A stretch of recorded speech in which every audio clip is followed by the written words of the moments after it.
now for Chapter 5 of Treasure Island.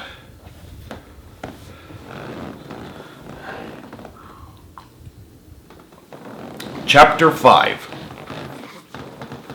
The Last of the Blind Man.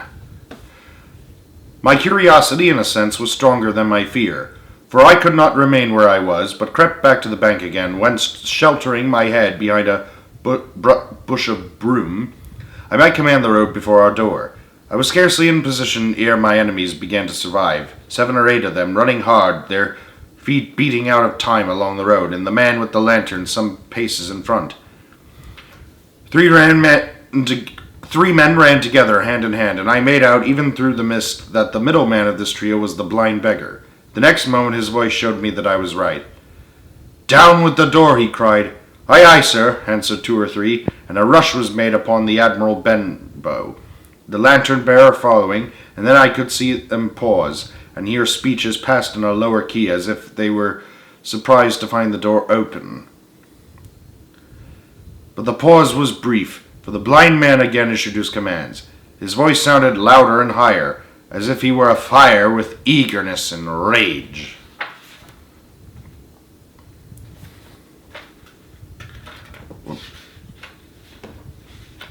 In, he shouted, and cursed them for their delay. 4 or 5 of them obeyed at once, 2 remaining on the road with the formidable beggar. There was a pause, then a cry of surprise, and then a voice shouting from the house. "Bill's dead!" But the blind men swore at them again for their delay. "Search him, some of you shirking lubbers, and the rest of you aloft, and get the chest!" he cried. I could hear their feet rattling up our old stairs, so that the house must have shook with it. Promptly afterwards, fresh sounds of astonishment rose. The window of the captain's room was thrown open with a slam and a jingle of broken glass, and a man leaned out into the moonlight, head and shoulders, and addressed the blind beggar on the road below him. "Phew," he cried.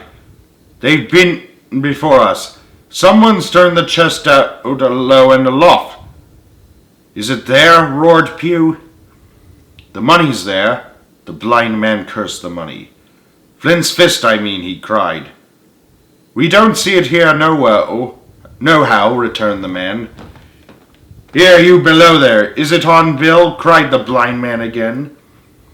And that another fellow, probably him who had remained below to search the captain's body, came to the door of the inn.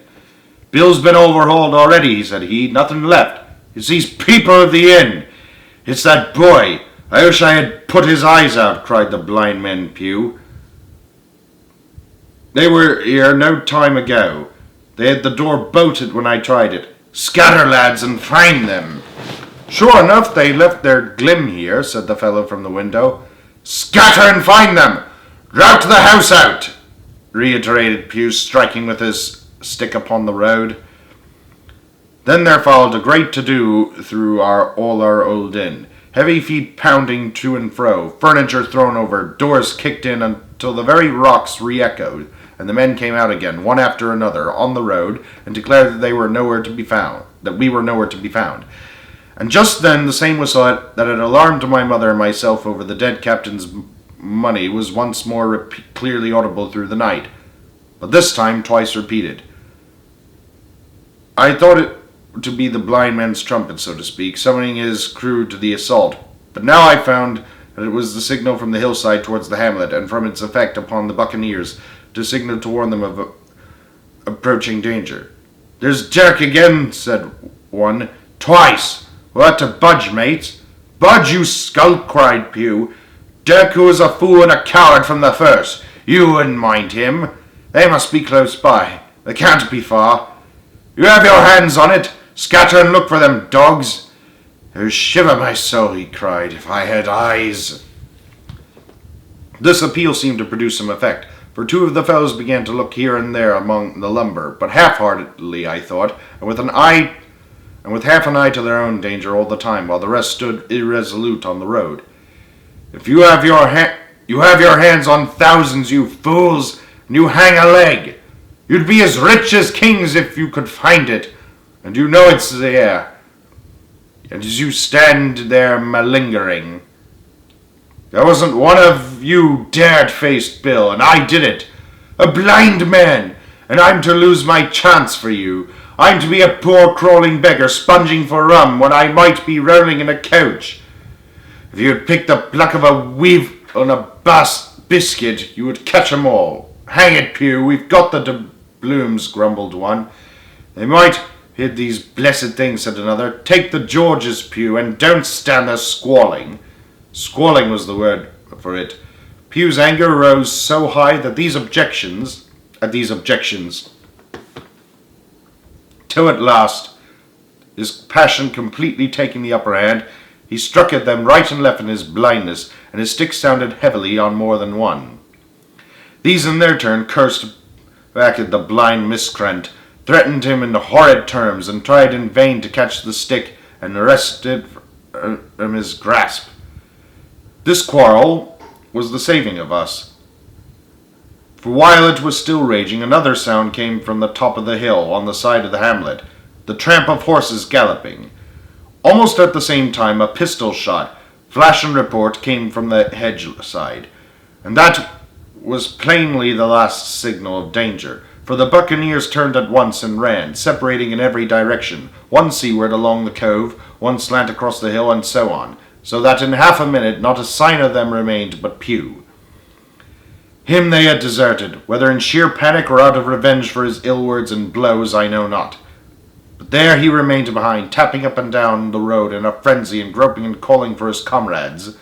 Finally, he took the wrong turn and ran a few steps past me towards the hamlet, crying, Johnny! Black Dog! Dirk! And other names. You won't leave old Pew, mates. Not old Pew.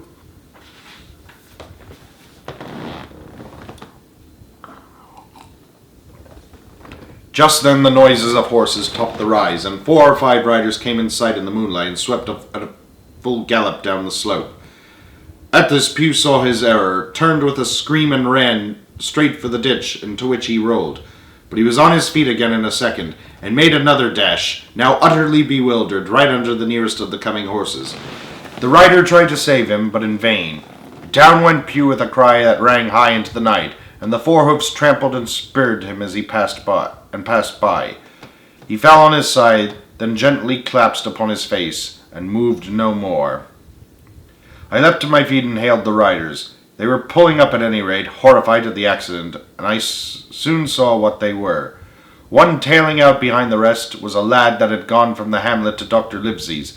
The rest were revenue officers, whom he had met by the way, and with whom he had had the intelligence to return at once. Some news of the luggers in Kit's Hole had found its way to Supervise Dance, and set him forth that night in our direction, and to that circumstance my mother and I owed our preservation from death.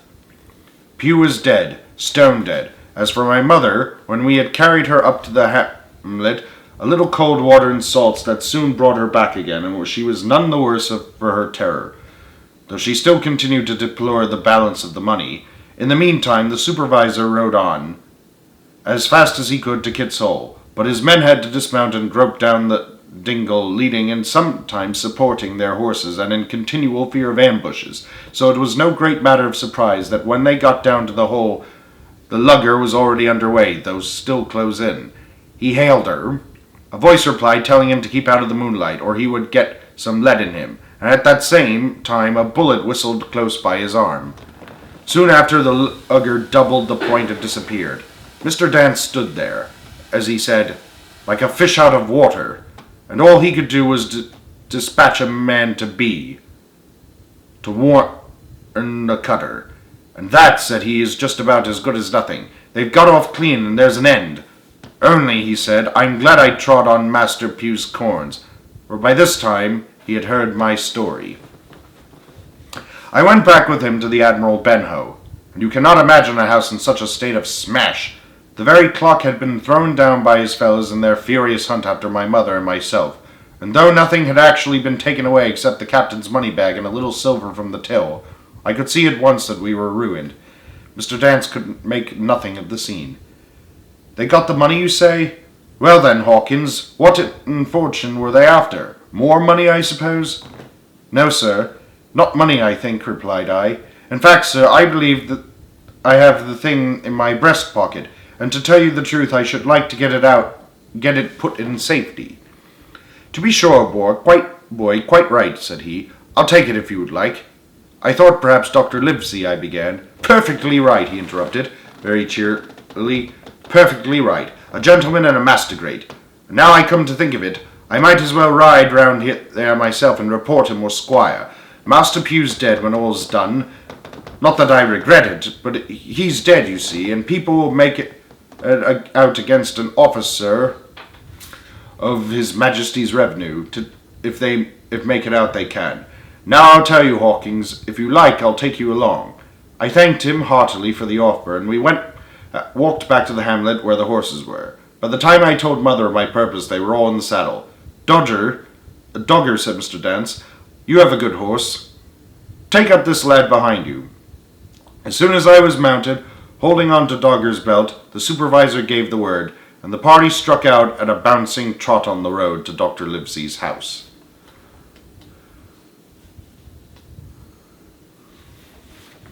To be continued.